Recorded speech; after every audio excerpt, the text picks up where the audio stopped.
Okay, now, 4 paths of yoga. In the same way that the human body is one intelligent, interacting being, and yet it's broken up into systems like the circulatory system, digestive system, cardiovascular system, muscular system, things like that, in order that the stuff can be learned, okay? But in a truth, those things do not ever operate independently of each other, right? Does that make sense? Because there's really, the human being is the human being, and we've divided it up for the sake of education, for the sake of learning it. But in truth, it all really comes together, and you can't separate this stuff, okay? In a similar way, there's only one yoga, and there's only one intention with yoga, which is God realization. Which means realizing that you are God, that you are divine. So, there is only one yoga, and there's only one intention with yoga. Okay? However, certain people have different, what we call dispositions. Okay? So some people are more emotional by nature, some people are more intellectual by nature, some people are more interested in physical activity, and people just have different kinds of inclinations. Okay. And so, to some degree, the different paths of yoga are resonating with different kinds of people. Now, if we can say there's only one yoga, there's only one intention for yoga, and that intention is God realization, let's pretend for a minute that God realization is the top of the mountain. Okay? Where we're going, top of the mountain, God realization. This is the metaphor. Now, if you know anything about mountains, hiking, you know there's more than one way up the top, isn't there? You can go up the north face, you can go around the circle, you can climb this way, climb that way, you can make it harder, you can make it easier, but it's the same mountain and you're going to the same place. So these 4 paths of yoga, in the same light, are all going to the same place. We're going to the same place, which is to realize our divine nature. There's a few ways of doing that. The few ways of doing that comprise the 4 paths of yoga. Now, I'm going to talk about them individually, but in truth, masters that are truly masters are always employing all 4 paths. Okay? So we can look at them like they're separate, but in truth, when you see and you're in the presence of real masters, you'll see that all 4 paths are right there. Okay? And when we get into that, I'll explain what I mean by that. Okay?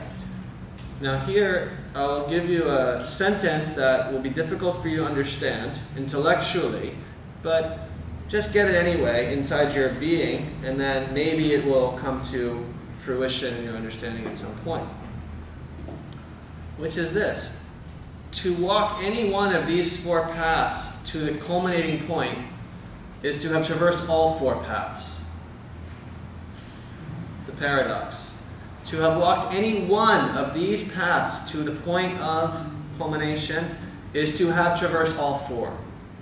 Okay? As I said, intellectually that may not hit home right away, but don't try to think about it too hard. Just kind of see the metaphor, and then when I get into this, maybe it'll make more sense.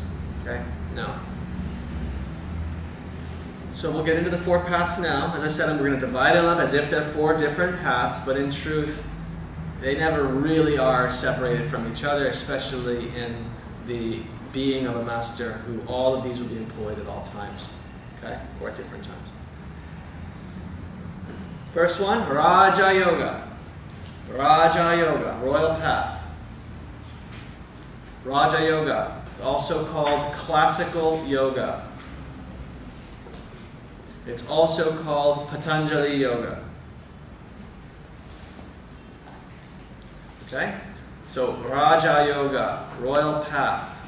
Also Patanjali Yoga, also called classical yoga.